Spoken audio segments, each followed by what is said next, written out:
Gaafa korojoo guuttan saanii kaadiree qofaan sagalee gaafa sifachi isin ooftu funyaa qabdee jarri maqalee nutti fiddan maastar pilaanii biyya gurguruudhaaf wallee nuti falmachuuf gadi yaanaan girrisa jettan gaafasillee isin argufne akka aanani isin keessa baafne lammaa isattis kunoo diina taatani maaltu isin dhiyaaf ammaa. Yaa lammaa maaliif calliftee jidduun kennaa kee jaalala dhuma Oromoo Wallaggaa maaf teettee laalta halaala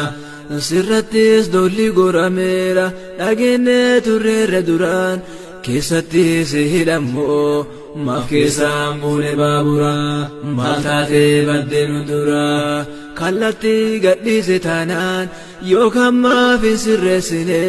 bollanni Oromoo gotaaru tana cufosoonni fageessine dadhabnaan kophaa kee cufoo barbaadii ittiin waame wayyaanee ofirraa kaafne tu walii gallaawwamaame. Gaanfi Afrikaatu nutti qaata jedhe kale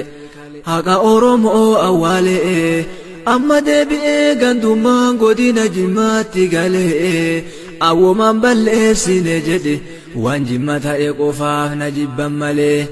Jimma yaati rokoo biyya Oromoo biyya qeerroo biyya muslimaa yaa biyya abbaa Jifaarii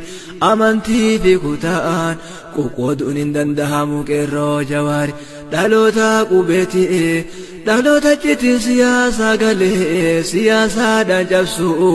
hin dandeettan mirga isaa kabajuudha malee.